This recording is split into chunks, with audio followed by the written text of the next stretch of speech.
அனைவருக்கும் வணக்கம். இன்றைக்கி இந்த அறிவோம் ஆன்மீகம் என்ற ஜோதிட சேனலில் நாம் நாமயோகங்களை பற்றி பார்த்துட்ருக்கோம். இன்றைக்கி நாம் பார்க்க போகிறது 5வது நாமயோகமான சோபன நாமயோகம் அப்படின்றத பேர். சரிங்களா? சோபனம் அப்படின்றனாலே இனிமை, சுகம், மங்களம் அப்படின்ட்டு பொருள் எடுத்துக்கலாம். சரிங்களா? இது ஒரு சுப நாமயோகம். இந்த நாமயோகத்தில் பிறந்தவர்கள் அதிர்ஷ்டசாலிகள் அப்படின்னு நம்ம சொல்லலாம். இவர்கள் திறமையானவர்கள், எந்த ஒரு வேலையும் கரெக்டாக செய்வாங்க. அதில் எந்த வித இதுவும் இருக்காது. உடன்பிறப்புகள் எல்லாருக்கும் பாசம், பிணமை எல்லாமே நிறையவே இவர்களுக்கு இருக்குது நம்ம சொல்லலாம். இவர்கள் வேலையிலே நேர்த்தியாக இருக்கும். இவர்கள் அழகு நிறைந்தவர்களாக இருப்பாங்க. இவர்கள் அதிகமாக இல்லற சுகத்தில் விரும்பியவர்களாக இருப்பார்கள். சோபனம் அப்படின்றத பார்த்தாலே சுகம் என்பது தான் அர்த்தம்.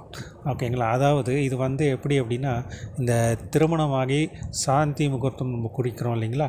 நிவேசகம் சாந்தி முகூர்த்தம் சொல்கிறோம் இல்லைங்களா? அதுக்கு சோபனம் அப்படின்ற ஒரு பேர் இருக்குது. அதாவது திருமணமாகிய தம்பதியர்கள் முதல் முறையில் முதலிரவு பண்ணுறாங்களா, அந்த இரவுக்கு பேர் தான் சோபனம் இரவு அப்படின்ற ஒரு பேரும் இந்த இருக்குது.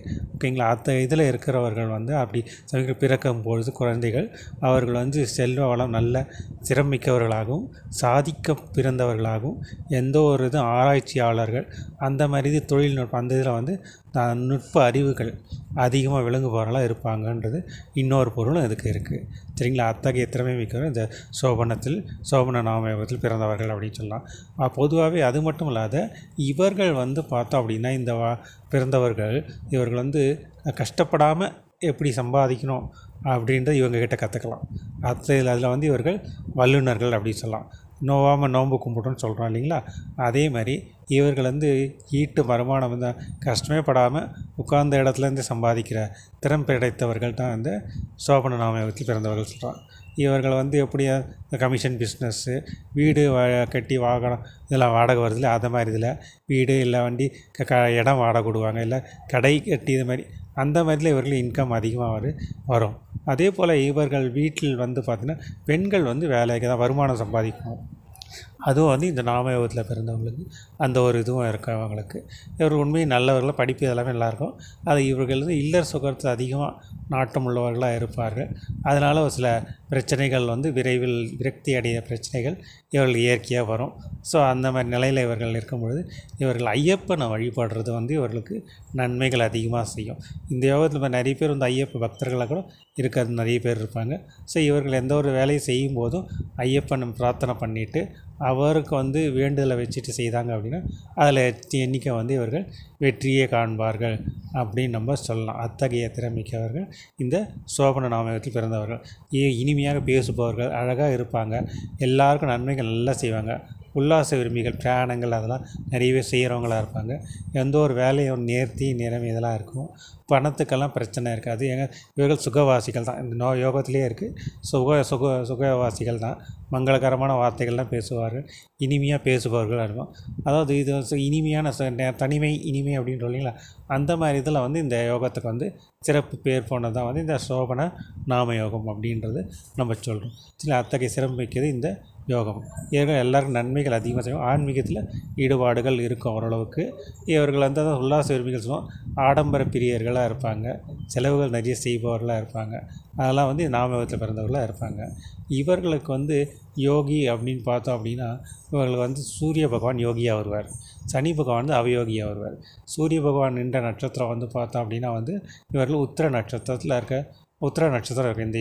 இந்த நாமயோகத்துக்கு யோகி உத்திர நட்சத்திரமாக வரும். அதில் சூரிய பகவான் அதிபதியாக வருவார். சரிங்களா? அதுக்கு அதிதேவதையை பார்த்தா பிரகஸ்பதி தேவகுரு. அதே மாதிரி அவயோகி பார்த்தோம் அப்படின்னா உத்திரட்டாதி நட்சத்திரம் வரும், சனி பகவான் வரும். அதுக்கு பார்த்தோம் அப்படின்னா காலபைரவர், இவர் அதிதேவதையார். இவர்களை வணங்குறது இவர்களுக்கு மேலும் நன்மைகள் அதிகமாக கிடைக்கும் அப்படின்னு சொல்லலாம். அதே போல் இந்த யோகியாக இருக்க இந்த சூரிய தசை 6 வருஷம் இருக்கும். அந்த 6 வருஷம் இவர்களுக்கு யோக தசையாகவே இருக்கும்.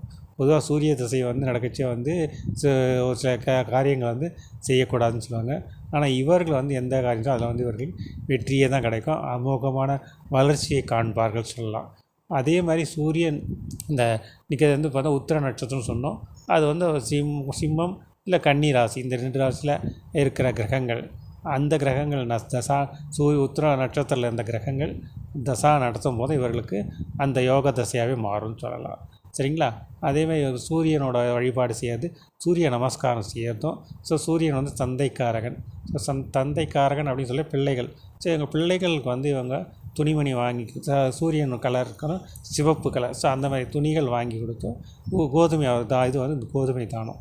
ஸோ அந்த இதில் வந்து இவர்கள் இது செய்து அதை உணவு செய்த தானம் அது மாதிரி கொடுத்துட்டு இவங்களை இது பண்ணிச்சா வந்து இவர்களுக்கு அதிகமான யோகங்களை பெறுவார்கள் அப்படின்னு நம்ம சொல்லலாம். சரிங்களா?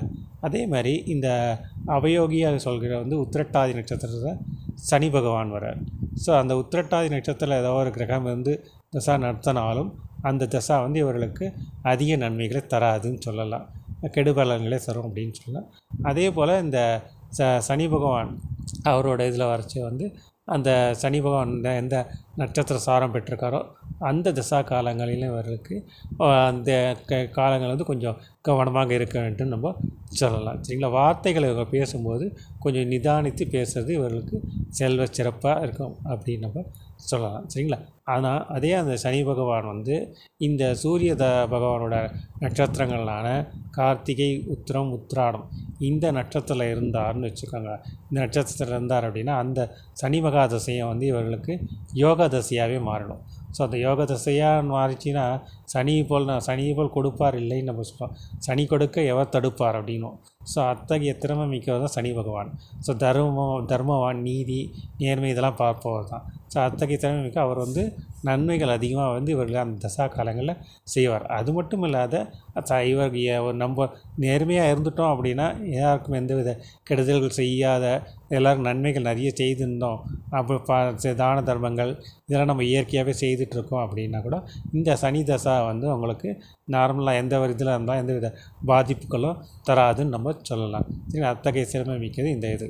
சரிங்களா? இவர்கள் வந்து மேலும் வந்து இது பண்ணுறதுக்கு என்ன பண்ணலாம் அப்படின்னா வந்து இவர்கள் வந்து ஸ்ரீராமமூர்த்தி இருக்குல்ல, ஸ்ரீராமச்சந்திரமூர்த்திக்கு ஏதாவது ஒரு பாயசமோ ஏதோ வந்து இந்த நாமயோகத்தில் செய்து அதை வந்து இது பண்ணாங்க அப்படின்னா வந்து இவர்களுக்கு வந்து மேலும் நன்மைகள் அதிகமாக கிடைக்கும் அப்படின்னு நம்ம சொல்லலாம். சரிங்களா? அதே மாதிரி இந்த யோகி கோயில், அவயோகி கோயில் என்னன்னு நம்ம பார்க்கலாம்.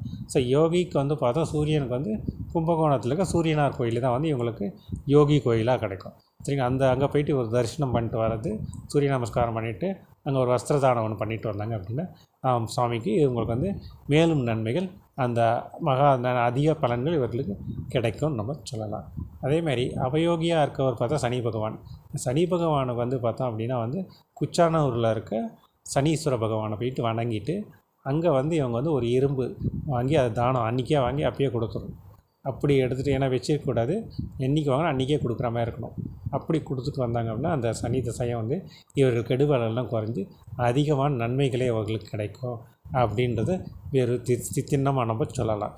அத்தகைய சிறப்பு மிக்க தான் இந்த நாமயோகத்தில் பிறந்தவர்களுக்கு நன்மைகள் அதிகமாகவே கிடைக்கும். சரிங்களா? அதே போல் இவர்கள் வந்து இந்த இதில் இருக்கிறதுனால தாம்பத்தியத்தில் அதிகமாக இவர்கள் இருக்கிறதுனால இவர்கள் வந்து அதில் கண்ட்ரோல் பண்ணணும் அப்படின்னா வந்து சேலம் பக்கத்தில் ஆத்தூரில் வந்து உங்களுக்கு காமாந்தீஸ்வரர் கோயில் இருக்குது. அங்கே போயிட்டு வந்து இவங்க ஒரு முறை வழிபட்டு வந்தாங்க அப்படின்னா இவர்கள் எண்ணிக்கை நன்மைகள் அதிகமாக கிடைக்கும். இவர்கள் வந்து எல்லாத்துலேயுமே வந்து ஜெயிப்பாங்க அப்படின்னு நம்ம சொல்லலாம். சரிங்களா? அத்தகைய சிறமை வந்து இந்த சோபன நாமத்தில் பிறந்தவர்களுக்கு இருக்குது. இது இயற்கையாக வந்து சுபநாம யோகம் தான். அதை சுகம் அப்படின்றது தான் சோபனம் அப்படின்னு சுபநாம யோகம் தான். அந்த இந்த மாதிரி இதில் வந்து இவர்களுக்கு நாட்டம் அதிகமாக இருக்கும் அப்படின்னு நம்ம சொல்லலாம். சரி, கேளிக்கை இந்த மாதிரி இதில் வந்து இவர்களுக்கு நாட்டங்கள் அதிகம், அந்த மாதிரி இதில் இவர்களுக்கு இன்பங்கள் அதிகமாக அந்த மாதிரி இதில் இருக்கிறதுக்கு இருக்குது. அதனால தான் வந்து இந்த இதை செய்ய சொல்கிறேன். சரிங்களா? உண்மை இதுவும் வந்து சுபநாமயோகம் தான். சரிங்களா? இதெல்லாம் வந்து இந்த நாமயோகத்துக்கான பிறந்தவர்களுக்கான குணநலங்கள். நோய்கள் இவருக்கு வந்து பார்த்தோன்னா உதடு சம்மந்தப்பட்ட பிரச்சனைகள், வாய் சம்மந்தம் அது மாதிரி இதில் வாய்ப்புண் வருது, உள்ள கொப்பளங்கள் அது மாதிரி தான் வர்றது. ஸோ அந்த மாதிரி சின்ன சின்ன பிரச்சனைகள் தான் வரும். அதுக்கு தான் நம்ம வந்து ஸ்ரீராமச்சந்திரமூர்த்தி ராமர் வணங்கினாங்க அப்படின்னா பாயசம் இவர்களுக்கு நன்மைகள் அதிகமாக கிடைக்கும் அப்படின்னு நம்ம சொல்லுவோம். சரிங்களா? இதெல்லாம் வந்து நாமயோகத்தோட சிறப்புகள் என்னன்னு பார்த்தோம். அடுத்த பதிவில் வேறொரு நாமயோகத்தை பற்றி நம்ம பார்க்கலாம். சரிங்களா? நன்றி, வணக்கம்.